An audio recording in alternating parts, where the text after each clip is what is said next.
ഈ ഒരു സ്റ്റോറി കേൾക്കുമ്പോൾ എനിക്ക് മനസ്സിലാവുന്നുണ്ട്, ഒരുപക്ഷെ ആ ഫാക്ടറിയുടെ മുന്നിൽ മാത്രമല്ല, അവിടെ വർക്ക് ചെയ്തിരുന്ന ഓരോ തൊഴിലാളികളുടെയും മനസ്സിൽ സാറ് ഒരു എന്താ പറയുന്നത്, നിങ്ങളുടെ ആ ഒരു വർക്ക് കാരണം അവരുടെ മനസ്സിലും ഒരു സ്ഥാനം പിടിച്ചിട്ടുണ്ട് എന്നുള്ളത് ഈ ഒരു കഥ കേൾക്കുമ്പോൾ നമുക്ക് തന്നെ മനസ്സിലാവുന്നുണ്ട്.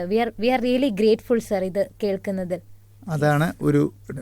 പക്ഷേ തിരിഞ്ഞു നോക്കുമ്പോൾ ഇപ്പോൾ ഈ അടുത്തിടയ്ക്കുണ്ടായ ആക്സിഡൻറ്റ്, അത് കഴിഞ്ഞിട്ടുള്ള വലിയൊരു ആക്സിഡൻറ്റ്, 17 പേര് മരിച്ച്. ആ 17 പേര് മരിച്ച കഴിഞ്ഞ മാസം അവിടെ ഒരു അപകടം ഉണ്ടായിട്ടുണ്ട്.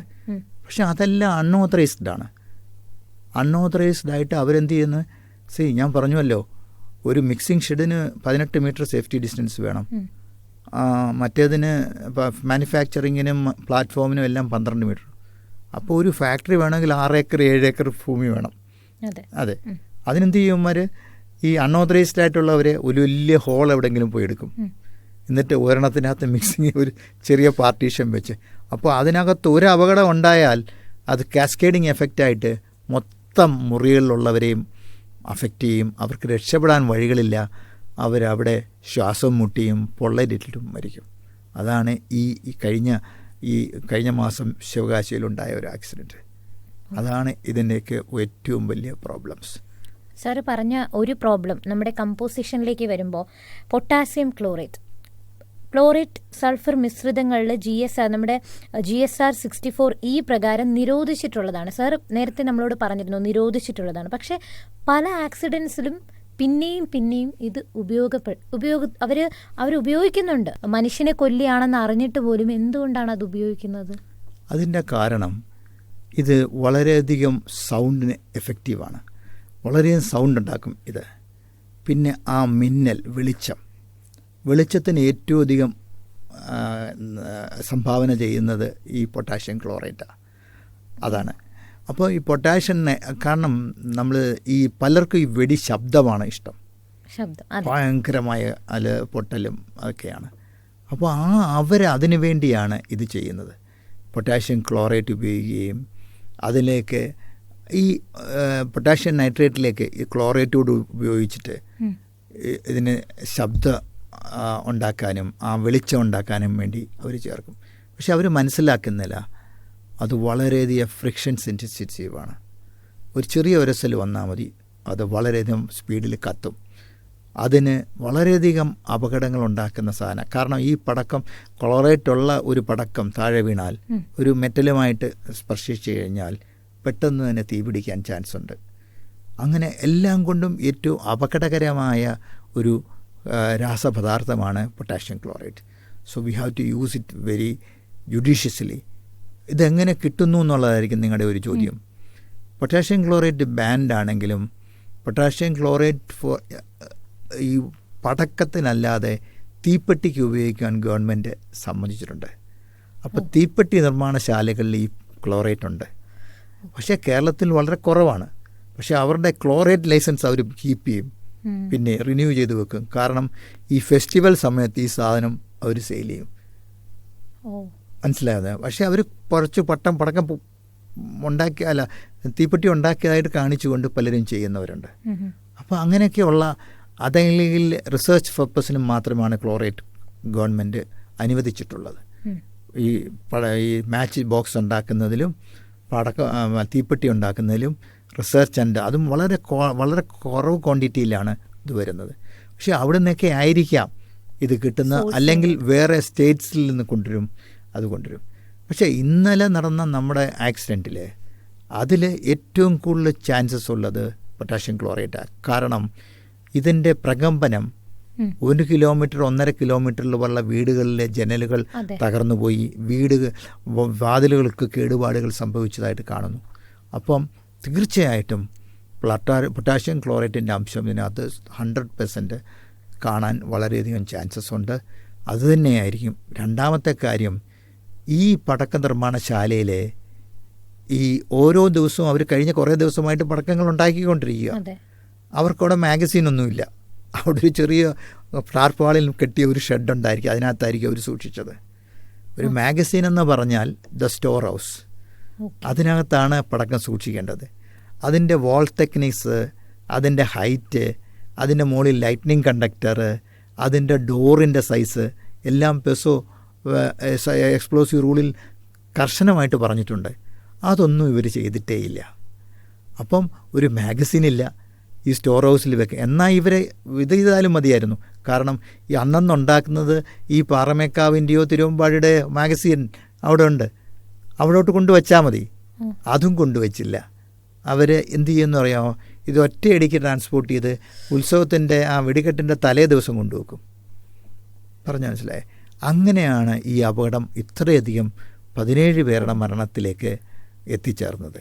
അല്ലെങ്കിൽ ഇത്രയധികം പൊട്ടാഷ്യം ക്ലോറേറ്റ് പോലുള്ളത് അവിടെ ചൂടോ ഒന്നും പ്രശ്നമേ അല്ല, ചൂടൊരു കാരണമേ അല്ല. പക്ഷേ സർ അതെ, കാരണം ഞാൻ ചോദിക്കുന്നത് ഈ ശിവകാശിയിൽ 44 ടെമ്പറേച്ചർ, അവിടെ ഭയങ്കര അവിടുത്തെ ഇവിടെ 38-40 പോലും എത്തിയിട്ടില്ല.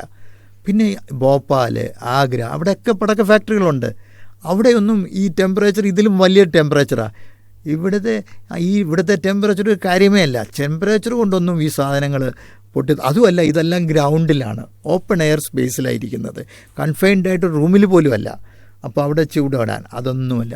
പിന്നെ വേറൊരു കാര്യം നിങ്ങൾ ശ്രദ്ധിച്ചു, നിങ്ങൾ ആ വീഡിയോയിലൊക്കെ കാണും, അവിടെ എല്ലായിടത്തും ഇലക്ട്രിക് വയറിങ്ങും ലൈറ്റുകളും ഒക്കെ ഉണ്ടായിരുന്നു. ഒരു പടക്ക ഫാക്ടറിയിൽ നിങ്ങൾ ശിവകാശി ചെന്നു, ഒരു ലൈറ്റ് ഫിറ്റിംഗ് ഒരിടത്തും കാണത്തില്ല. അവരുടെ ഓഫീസിൽ മാത്രം കാണും ലൈറ്റ്, ഒറ്റയിടത്തും ലൈറ്റ് ഫിറ്റിംഗ് വെക്കൂല. മാഗസീനിൽ പോലും ഇല്ല, സ്റ്റോർ ഹൗസിൽ പോലും. അതാണ് അതിൻ്റെ വ്യത്യാസം. അപ്പം ഇതൊക്കെ ഇങ്ങനെ അനധികൃതമായ കെമിക്കലുകൾ, അൺഓതറൈസ്ഡ് പ്ലേസസിൽ മാനുഫാക്ചറിങ്, ഡിസാസ്റ്റർ മാനേജ്മെൻറ്റ് പ്ലാൻ ഇല്ലായിരിക്കും. അവിടെ കേട്ടില്ലേ, അവിടെ ഒരു മതിൽ പൊളിച്ചിട്ടാണ് അവർ ഫയർ എഞ്ചിൻ അവിടെ എത്തുകയുണ്ടായത്. അപ്പോൾ അതൊക്കെ എന്ന് പറഞ്ഞിരിക്കുന്നത് യാതൊരുവിധ സുരക്ഷിതത്വ മാനദണ്ഡങ്ങളും പാലിക്കാത്ത ഒരു ഫയർ വർക്ക്സ് മാനുഫാക്ചറിങ് ആയിരുന്നു അവിടെ നടന്നത്. അതുതന്നെയാണ് ഈ അപകടത്തിന് കാരണം. സർ, ഇതിനോടൊപ്പം ഒരു കാര്യം കൂടി, ഇപ്പം മുണ്ടത്തിക്കോടിൽ നടന്ന സംഭവത്തിൽ അതിൻ്റെ സോഷ്യൽ മീഡിയയിൽ പല വീഡിയോകൾ വന്നിട്ടുണ്ടായിരുന്നു. അതിൻ്റെ താഴത്തെ കമൻറ്റ് സെക്ഷനിലെല്ലാം പറയുന്നത് മാധ്യമങ്ങൾ എന്തിനാണ് രാവിലെ മുതൽ അവിടെ കയറി ഓരോരുത്തരുമായി ഇൻ്റർവ്യൂ ചെയ്യുന്നു, വീഡിയോ എടുക്കുന്നു. സർ, അവരെന്നല്ല മാധ്യമങ്ങളോ അല്ലെങ്കിൽ മറ്റാൾക്കാർ അവിടേക്ക് കയറിയത് ഇതിലെന്തെങ്കിലും ഒരു കാരണമാകാമോ?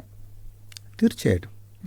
കാരണം നിങ്ങൾ ശിവകാശിയിലൊരു പടക്ക ഫാക്ടറിയിൽ നിങ്ങൾക്ക് ഇൻ്റർവ്യൂ ചെയ്യണമെന്ന് പറഞ്ഞ് ചെല്ലുക, അവർ സമ്മതിക്കില്ല. അകത്ത് കയറാൻ അവർ സമ്മതിക്കത്തില്ല. ബിക്കോസ് അതിൽ 2 ലെയർ സെക്യൂരിറ്റിയാണ് അവിടെ ഉള്ളത്. അവരുടെ ഓഫീസ് വരെ നിങ്ങൾക്ക് പോകാം. ഓഫീസിനപ്പം അവരുടെ സേഫ്റ്റി സോണാണ്. ആ സോണിലേക്ക് കടത്തി വിടത്തില്ല.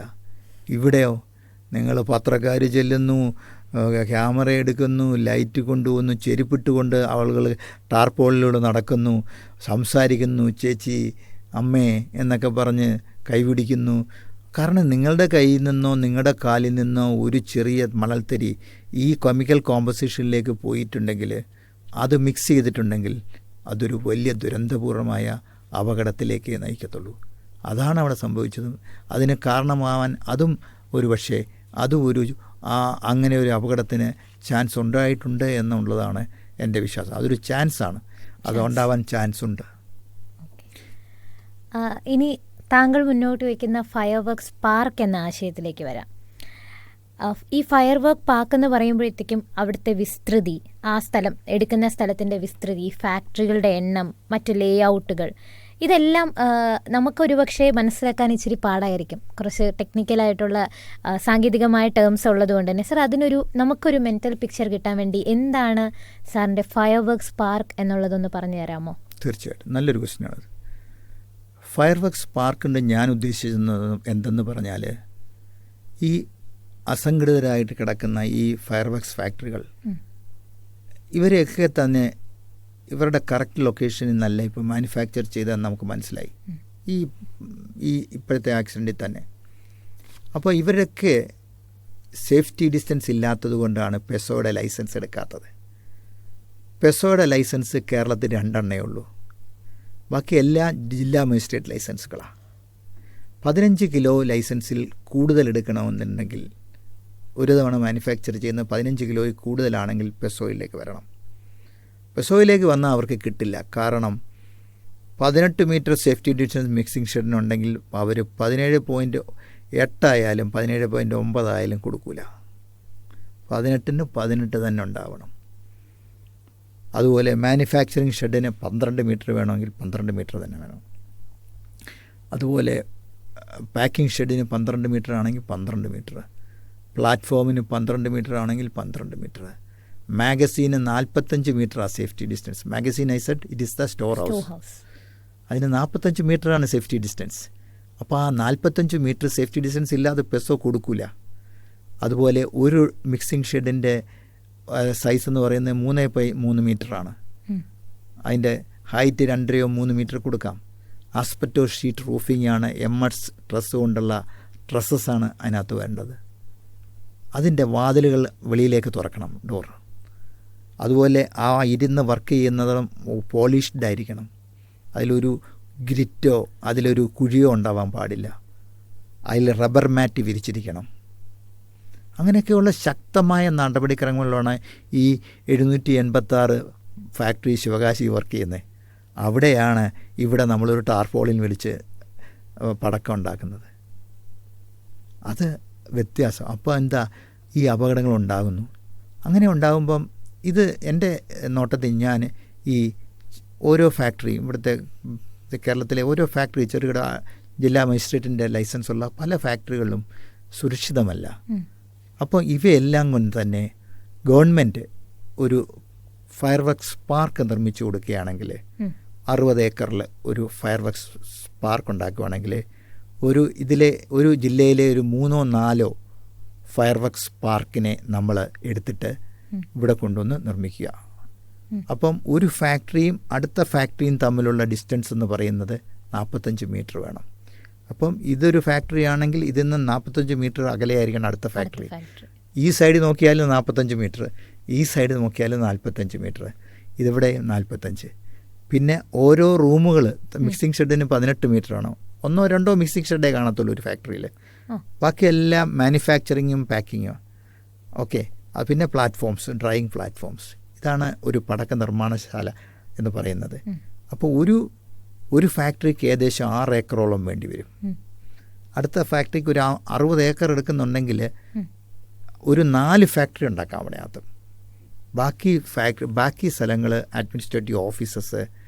പിന്നെ ഇതിന് ചുറ്റും നമുക്ക് ഗവൺമെൻറ്റിന് തന്നെ ഫയർ ഫൈറ്റിംഗ് സിസ്റ്റം ചെയ്യാം, latest state of art technology അനുസരിച്ച്. അതുപോലെ അവിടെ ഒരു വാട്ടർ ടാങ്ക് നമുക്ക് നിർമ്മിക്കാം. ഈ ഇവിടത്തേക്കുള്ള എല്ലാ ഫയർ ഫൈറ്റിങ്ങിനുള്ള വെള്ളവും മറ്റുമൊക്കെ എടുത്തിട്ട്.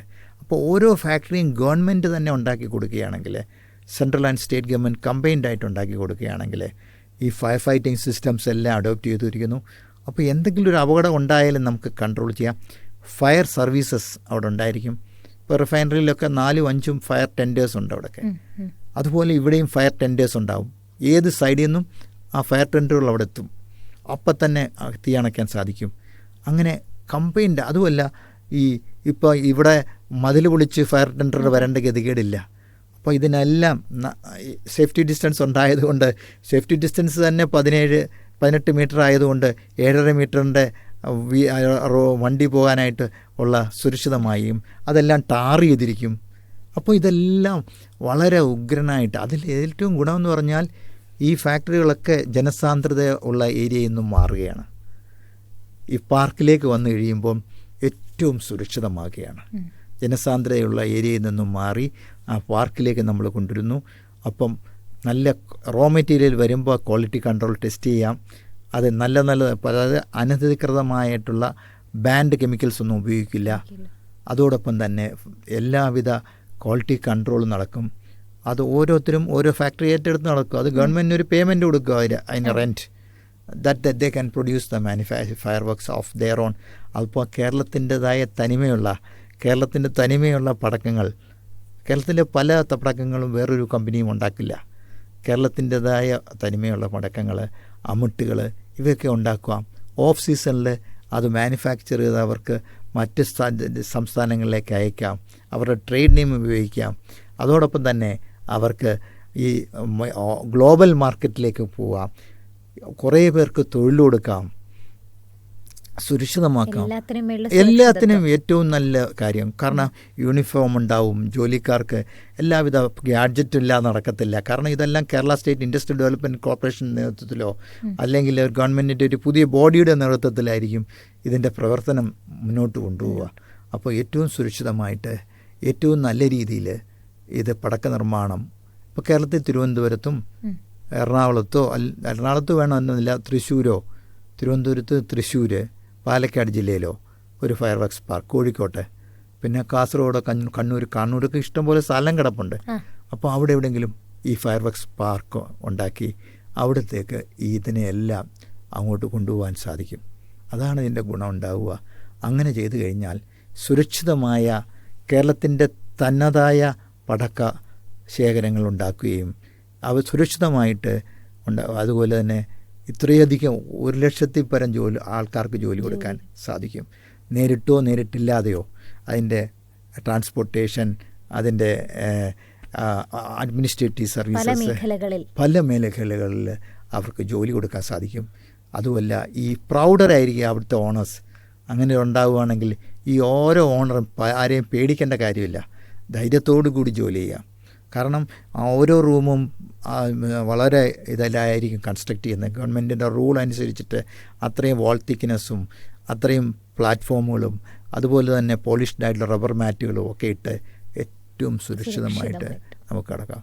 അതാണ് ഞാൻ വിഭാവന ചെയ്യുന്ന ഫയർ വർക്ക്സ് പാർക്ക്. അതിനെ വേണേൽ നമുക്കതിനെ ഗ്രീൻ ഫയർ വർക്ക്സ് പാർക്ക് എന്നുകൂടി വിളിക്കാം. ഇപ്പോഴത്തെ ഈ എൻവയോൺമെൻറ്റൽ റൂൾ അനുസരിച്ചിട്ടുള്ള ഗ്രീൻ ഫയർ വർക്ക്സ് നമുക്കിവിടെ ഉൽപ്പാദിപ്പിക്കുകയും ഒരു ഗ്രീൻ ഫയർ വർക്ക്സ് പാർക്ക് ഉണ്ടാക്കുകയും ചെയ്യാം. ഈ സ്വപ്നം സാക്ഷാത്കരിക്കപ്പെടട്ടെ സർ എന്ന് നമുക്ക് ആശിക്കാം. അത് തന്നെ സർ. ഇത്രയും നേരം പറഞ്ഞപ്പോഴും ഏറ്റവും കൂടുതൽ ഞാൻ കേട്ട വാക്ക് ഏതാണെന്ന് അറിയാമോ? സുരക്ഷിതത്വം. എനിക്ക് തോന്നുന്നു സാറിൻ്റെ ഔദ്യോഗിക ജീവിതത്തിലും ആ വേർഡ് തന്നെയാണ് ഒരു ഹൈലൈറ്റ് ആയിരുന്നത്. കോവിഡ് സമയത്ത് ഒരാൾ പോലും ഓക്സിജൻ സപ്ലൈ ഇല്ലാതെ, അങ്ങനെ ഒരു കേസ് ഓക്സിജൻ സപ്ലൈ ഇല്ലാതെ വന്നു കേരളത്തിൽ എന്ന് പറഞ്ഞൊരു കേസ് പോലും രജിസ്റ്റർ ചെയ്യപ്പെട്ടിട്ടില്ല. ഇനി മരട് ഫ്ലാറ്റ് പൊളിക്കലിലേക്ക് വരികയാണെങ്കിൽ ഇത്രയും സുരക്ഷിതത്വമായി ആ ഒരു പ്രോജക്റ്റ് മുന്നോട്ട് കൊണ്ടുപോയി.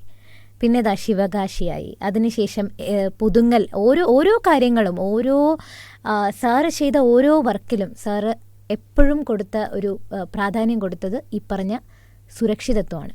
എന്നാലും സാറിനോട് ഞാൻ ചോദിക്കട്ടെ, ഇത്രയും വർക്ക് ചെയ്തതിൽ സാറിന് ഏറ്റവും ഓർത്തിരിക്കുന്ന ഒരു പ്രവൃത്തി ഏതായിരുന്നു? അതുപോലെ തന്നെ സാർ ഏറ്റവും ഏറ്റവും വേദനാജനകമായി തോന്നി, ഞാനിത് എങ്ങനെ നേരിടും, ഇതിനെ എങ്ങനെ ഞാൻ സോൾവ് ചെയ്യും എന്ന് തോന്നിയ ഏതെങ്കിലും അനുഭവം ഉണ്ടോ? നമ്മളോട് പ്രത്യേകമായി പറയാൻ അങ്ങനെ ഏതെങ്കിലും അനുഭവം ഉണ്ടോ സാറിന്? തീർച്ചയായിട്ടും. എൻ്റെ ഔദ്യോഗിക ജീവിതത്തിലെ എല്ലാ അനുഭവങ്ങളും സുരക്ഷയെ സംബന്ധിച്ചുള്ള ജോലികളായിരുന്നു. നിങ്ങൾ പറഞ്ഞു കോവിഡ് സമയത്തെ ഓക്സിജൻ സപ്ലൈ. എൻ്റെ ജീവിതത്തിലെ ഏറ്റവും പ്രൗഡായിട്ട് ഞാൻ കാണുന്നത് അതാണ്. പ്രൗഡ്ഫുൾ മൊമെൻ്റാണ്. കാരണം ഒരു സ്ഥലത്ത് പോലും ഓക്സിജൻ സപ്ലൈ ഡിലേ ചെയ്യാനൊത്തില്ല, ഓക്സിജൻ സപ്ലൈ കറക്റ്റായിട്ട് കൊടുക്കാനൊത്തു. എനിക്ക് ഓർമ്മയുണ്ട്, തിരുവനന്തപുരം മെഡിക്കൽ കോളേജിൽ ഡോക്ടർ റോയ് എന്നൊരു ആളുണ്ടായിരുന്നു. അദ്ദേഹത്തെ പോലെ പാഷനേറ്റുള്ള ഡോക്ടറാണ് ഞാൻ കണ്ടിട്ടേ ഇല്ല. ഈ ഡോക്ടർ റോയ് ഈ ഓക്സിജൻ്റെ സപ്ലൈയുടെ ഇൻചാർജായിരുന്നു, മെഡിക്കൽ ഓഫീസറാണ് അദ്ദേഹം. ഇവിടെ തിരുവനന്തപുരം മെഡിക്കൽ കോളേജിൽ 4 ടാങ്കാണെന്ന് എൻ്റെ ഓർമ്മ. 3-4 ടാങ്ക് ഓഫ് ഓക്സിജൻസ് ഉണ്ട്.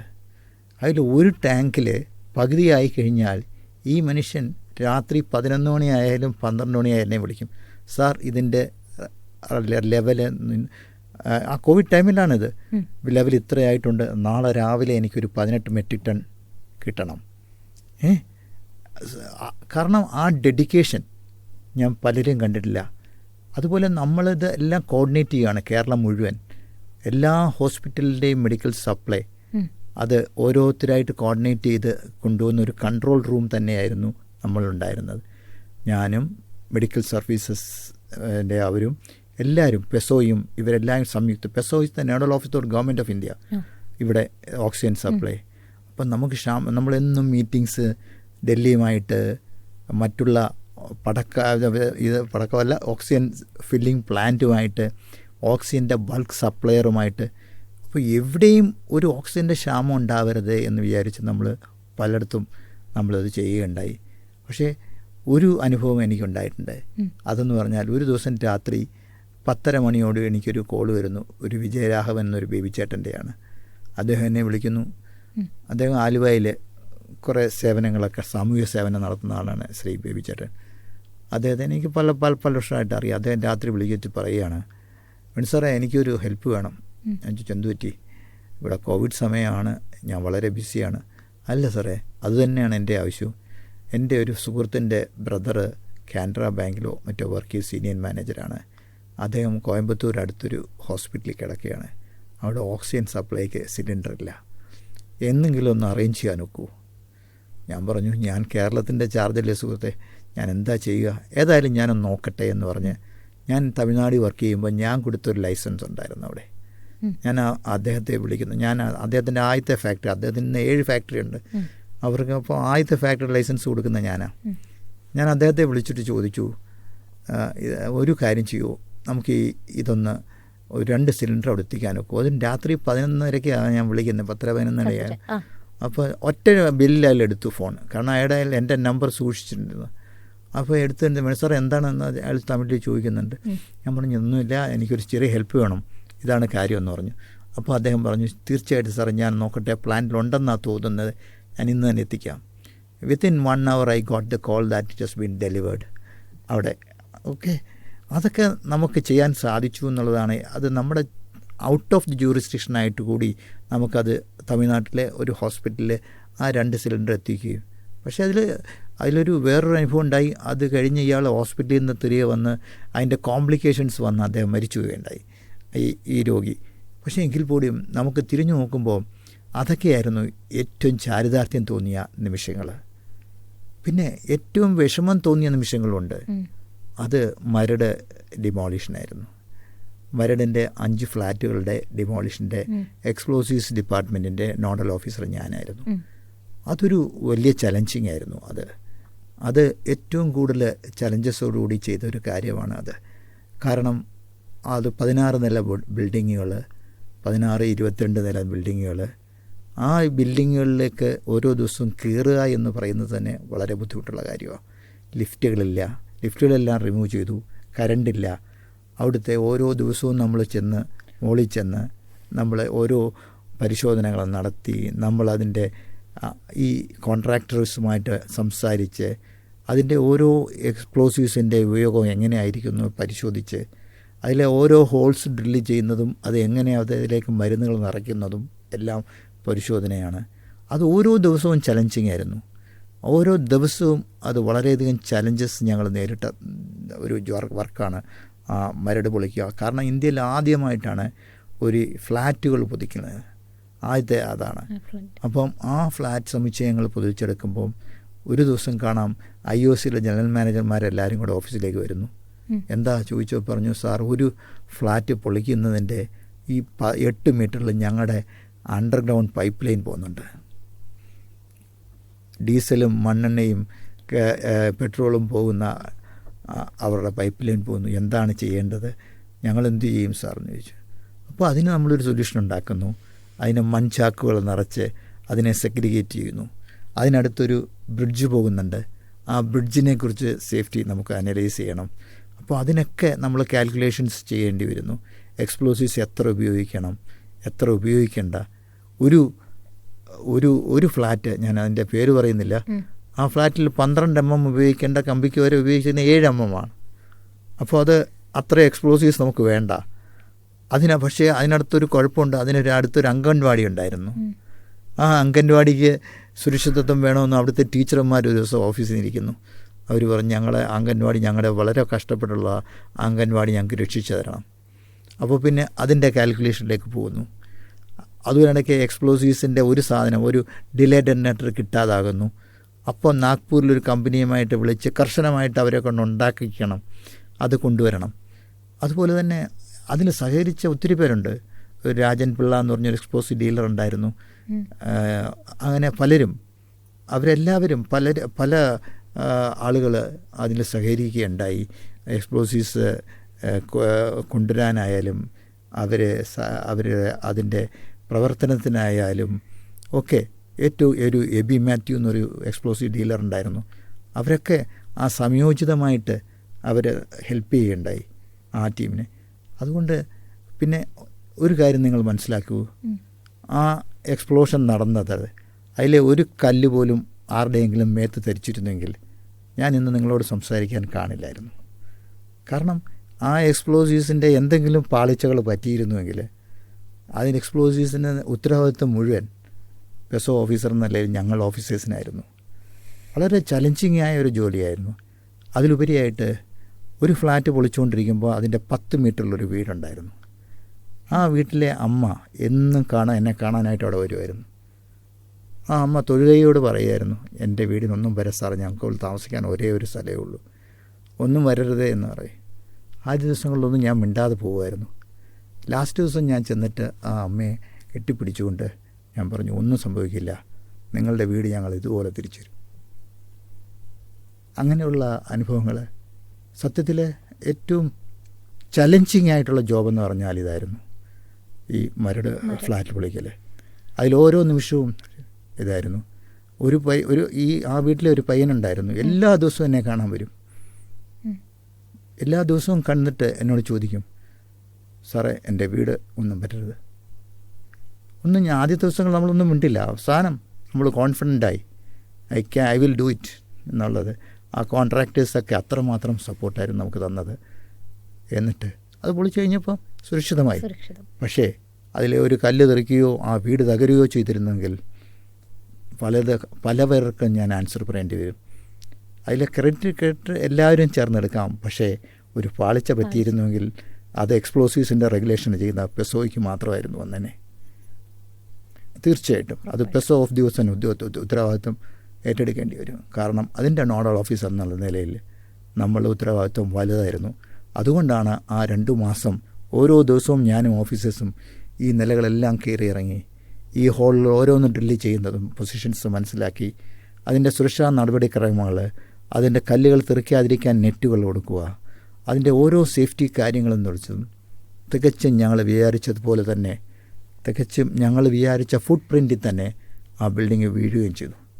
അതാണ് ജീവിതത്തിലെ ഏറ്റവും സങ്കടകരവും പക്ഷേ അത് പൊളിച്ചെടുത്തപ്പോൾ സന്തോഷകരവും സുപ്രീം കോടതിയുടെ ഓർഡർ അത് ചെയ്തു കൊടുത്തു എന്നുള്ളൊരു കൃതാർത്ഥതയും വളരെ പ്രൗഡായിട്ട് തോന്നിയ ഒരു നിമിഷമാണ് അത്.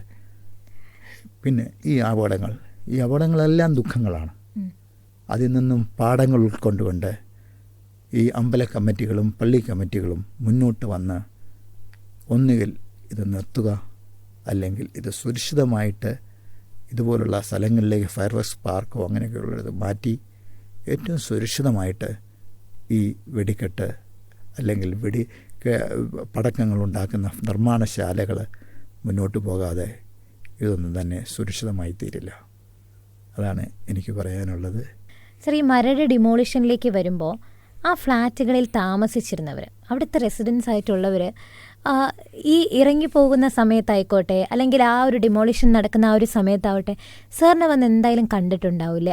അങ്ങനെ എന്തെങ്കിലും അനുഭവങ്ങൾ സാറിന് പങ്കുവയ്ക്കാനുണ്ടോ? തീർച്ചയായിട്ടും. എനിക്ക് ഓർമ്മയുണ്ട് ഒരു ഫാമിലി എന്നെ കാണാൻ വരുന്നത്. വൃദ്ധരായ അച്ഛനും അമ്മയും അവരുടെ പത്തനംതിട്ട ജില്ലയിലോ മറ്റോ ആണ്.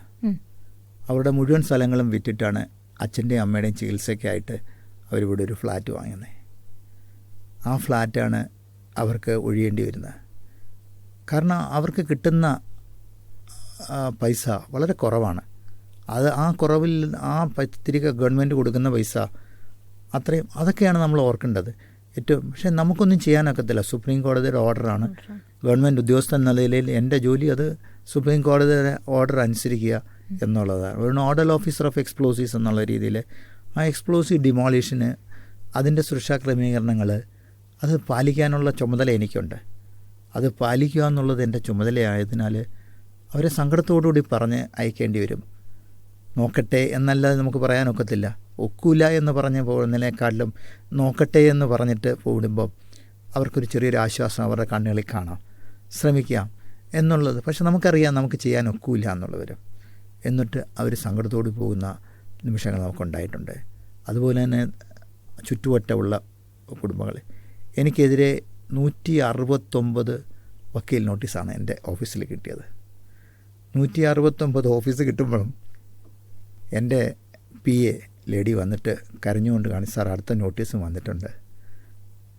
കാരണം ചുറ്റുവട്ടത്തുള്ള വീടുകളിൽ നിന്നുള്ള ഫ്ലാറ്റുകളും അവരുടെ ചുറ്റുവട്ടത്തുള്ള വീടുകളിൽ നിന്നെല്ലാം എന്തെങ്കിലും കാരണവശാൽ ഇതിന് എൻ്റെ വീടിന് എന്തെങ്കിലും സംഭവിച്ചാൽ ഈ ഡിമോളിഷനിൽ താങ്കൾ ഉത്തരവാദിയാകുമെന്നും താങ്കൾ അതിനുള്ള ഇത് ചെയ്യണമെന്നും പറഞ്ഞുള്ള വക്കീൽ നോട്ടീസുകൾ 169 ഓക്കെ. അത് കിട്ടുമ്പം എൻ്റെ PA ലേഡി അവർ ഭയങ്കരമായിട്ട് പേടിച്ചു. കാരണം അവർ ഓരോ ദിവസവും വരുമ്പോൾ ഇങ്ങനെ ലെറ്ററുകൾ വന്നുകൊണ്ടിരിക്കുക. അപ്പോൾ ആ ഒരു ഈ അനുഭവം എന്ന് പറയുന്നത് വളരെ വലുതാണ്. ഈ ലാസ്റ്റ് 7 days ഞാൻ എൻ്റെ ഭാര്യയോട് സംസാരിച്ചിട്ടേ ഇല്ല. കാരണം രാത്രി ഞാൻ വരുന്നത് 9 മണിയോട് കൂടിയാണ്. അവർ ഡോക്ടറാണ്, അവരും തിരിച്ച് വരുന്നത് 6 മണിക്ക് വന്നത് കാണും. പക്ഷേ ഞാൻ ഈ ടെൻഷനോട് കൂടി വരുമ്പം അവർ എന്തിനിത് ഏറ്റെടുക്കുന്നു എന്നുള്ള ചോദ്യമാണ് നമ്മൾ വരുന്നത്. അപ്പം മിണ്ടാതെ കിടന്നുറങ്ങും. രാവിലെ എണീറ്റ് പിന്നെയും സൈറ്റിലേക്ക് പോവുകയാണ് 6 മണി 7 മണിയാകുമ്പോൾ ഒന്നും മിറ്റാതെ. ഞങ്ങൾ തമ്മിൽ കാരണം അത്ര കണ്ടു കഴിഞ്ഞാൽ നമുക്ക് ടെൻഷനാണ്. അങ്ങനെ സംഘർഷഭരിതമായ ദിനങ്ങളായിരുന്നു അത്. കാരണം അവിടെ നമ്മൾ പരാജയപ്പെട്ടിരുന്നുവെങ്കിൽ അത് പെസോയുടെ പരാജയമാണ്. പെസോ എന്ന 128 വർഷം പഴക്കമുള്ള ഡിപ്പാർട്ട്മെൻറ്റ് സുരക്ഷിതമായിട്ട് എക്സ്പ്ലോസീവ്സ് ഉപയോഗിക്കാൻ അറിയില്ല എന്നുള്ളതിൻ്റെ കൂടെ ഒരു കാര്യമായിട്ട് വരും. അതുകൊണ്ട് അത് വളരെ ശ്രദ്ധിക്കേണ്ടി വരുന്നു. ഞാൻ ഓരോ ദിവസവും ഈ ബിൽഡിങ്ങുകൾ കയറി ഇറങ്ങി തിരിച്ചു വന്ന് 82 കിലോ ഉണ്ടായിരുന്ന ഞാൻ 76 കിലോയിലേക്ക് വന്നു. അങ്ങനെയുണ്ടായി. അപ്പോൾ അതൊക്കെ കാരണം എല്ലാ ദിവസവും 16 നിലകളും 15 നിലകളും കയറി ഇറങ്ങി നമ്മൾ ഓരോ ഹോൾസ് ഡ്രില്ല് ചെയ്യുന്നതും അവരോടൊപ്പം സംസാരിക്കും. അതിലെ ടീമൊക്കെ കോൺട്രാക്ടേഴ്സ് ആർ ഫ്രം സൗത്ത് ആഫ്രിക്കയൊക്കെ ആയിരുന്നു. അവരോടൊക്കെ എന്നും സംസാരിച്ച് അതിൻ്റെ നെറ്റിങ് അതിനിടയ്ക്ക് ഇവരുടെ എല്ലാം പ്രൊട്ടസ്റ്റുകൾ നടക്കുകയാണ് അതിൻ്റെ മുന്നല്ലേ. ഇതിന് പൊളിക്കുന്നതിനും വീടുകളുടെ സുരക്ഷിതത്വവും എല്ലാം. പക്ഷേ God's grace it went well. അതാണ് എൻ്റെ തിരിഞ്ഞു നോക്കുമ്പോൾ ഏറ്റവും ചാരിതാർത്ഥ്യം ഉണ്ടാക്കിയ ജോലി ചെയ്തു എന്നുള്ളതും. പക്ഷേ ദുഃഖവുമുണ്ട്. 354 400ഓളം വീട്ടുകാർ ഒഴിഞ്ഞു പോകേണ്ടി വന്നു. അതൊരു ദുഃഖകരമായ ഒരവസ്ഥയാണ്. സർ, എന്തൊക്കെ പറഞ്ഞാലും hats of two your work sir. കാരണം ഇത്രയും സെൽഫിൽ ഇത്രയും വിശ്വസിച്ച്, പെസോയിൽ ഇത്രയും വിശ്വസിച്ച്, ഇത്രയും ഔദ്യോഗിക ജീവിതത്തിലും അതേപോലെ പേഴ്സണൽ ലൈഫും കൊണ്ടുപോകണം. എനിക്ക് തോന്നുന്നു സർ, നമ്മുടെ യുവതലമുറയിൽ ഇനി ഇതുപോലെയുള്ള പ്രൊഫഷനിലേക്ക് കടക്കുന്നവർക്ക് സാറിൻ്റെ സാറ് തരുന്ന ഉപദേശങ്ങളും സന്ദേശങ്ങളും വളരെ വളരെ പ്രധാനമാണ്. അപ്പോൾ സാറിന് യുവതലമുറയിൽ ഇതുപോലെയുള്ള മേഖലകളിലേക്ക് കടന്നു വരുന്നവരോട് എന്താണ് പറയാനുള്ളത്? ഇതുപോലെ വരുന്ന കെമിക്കൽ എഞ്ചിനീയർമാരും ഒക്കെ കെമിസ്ട്രി MSc ചെയ്തവരും ഒക്കെ ഒത്തിരി പേര് ഈ മേഖലയിലേക്ക് കടന്നു വരും. അവരോടൊക്കെ പറയണം, ഏറ്റവും സന്തോഷകരമായിട്ട് അവരവരുടെ ജോലി ചെയ്യുക. You should be passion about your work. അതൊരു വഴിപാടായിട്ട് കാണരുത്. നമ്മളൊരു ജോലി ഏറ്റെടുത്താൽ അത് കംപ്ലീറ്റ് ചെയ്യാനായിട്ട് പാഷനായിട്ട് ടൈമും ഒന്നും നോക്കരുത്. We should complete with our love, affection and see that we are completing that job with total dedication. അതിനുവേണ്ടി പഠിക്കണം. ആ ജോലിയെക്കുറിച്ച് എല്ലാ വിധത്തിലും പഠിക്കാൻ കഴിയണം. എന്നാൽ മാത്രമേ അത് ഏറ്റവും നല്ല നല്ല ജോലികളാണ് സേഫ്റ്റി ഓഫീസേഴ്സിൻ്റെ. അവരൊക്കെ സേഫ്റ്റി ഓഫീസേഴ്സ് ചെയ്യുന്ന ജോലി എന്ന് പറഞ്ഞത് സുരക്ഷിതത്വം അവർ മറ്റുള്ളവരിൽ ഉറപ്പാക്കുകയാണ്.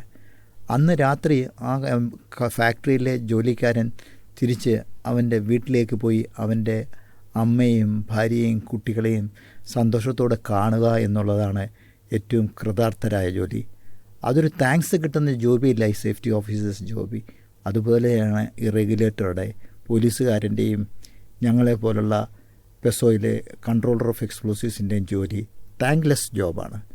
അത് പക്ഷേ ആ സ്പിരിറ്റിൽ എടുത്തുകൊണ്ട് ഏറ്റവും നല്ല ഒരു സന്തോഷത്തോടെ സിൻസിയറോടുകൂടി ആ ജോലിയെ നമ്മൾ കാണുകയാണെങ്കിൽ വളരെ പ്രൗഢമായിട്ട് നമുക്ക് ഈ ജോലി ചെയ്തു തീർക്കാൻ കഴിയും എന്നാണ് ഞാൻ വിശ്വസിക്കുന്നത്. ആഘോഷങ്ങൾ വേണം, പക്ഷേ മനുഷ്യജീവന് അവിടെ വിലയില്ലാത്തിടത്തോളം അതൊരാഘോഷമാവുന്നില്ല. ശരിക്കും നമ്മുടെ ജീവിതത്തിൽ നാം ഓരോരുത്തരും സുരക്ഷിതത്വത്തിന് എത്രത്തോളം പ്രാധാന്യം നൽകണം എന്നത് ഈ ഒരു ഇൻ്റർവ്യൂവിൽ എത്ര പ്രാവശ്യം ഓർമ്മിപ്പിക്കപ്പെട്ടു എന്നുള്ളത് സത്യത്തിൽ പറഞ്ഞറിയിക്കാൻ പറ്റുന്നില്ല. ഓരോ നിമിഷവും 32 വർഷത്തോളം തൻ്റെ ഔദ്യോഗിക ജീവിതത്തിൽ നടന്ന മറക്കാനാകാത്ത അനുഭവങ്ങൾ നമുക്ക് മുന്നിൽ ഏറെ സിമ്പിൾ വേർഡ്സിൽ പറഞ്ഞെങ്കിലും അതിൻ്റെ പ്രഭാവം എത്രത്തോളമാണ് എന്നുള്ളത് പറഞ്ഞറിയിക്കാൻ പറ്റില്ല. ഡോക്ടർ ആർ വേണുഗോപാൽ സർ, അദ്ദേഹത്തിന് ഞങ്ങളുടെ എല്ലാ രീതിയിലുമുള്ള ഹൃദയത്തിൻ്റെ ഉൾത്തട്ടിൽ നിന്നുള്ള നന്ദി ഈ അവസരത്തിൽ അറിയിച്ചു കൊള്ളുന്നു. Thank you very much sir. If you found this conversation valuable, please like, share and subscribe The Flaming Microphone. Also share this to students, entrepreneurs and policy makers who desires India's better future. This is Shreya signing off. Thank you for watching.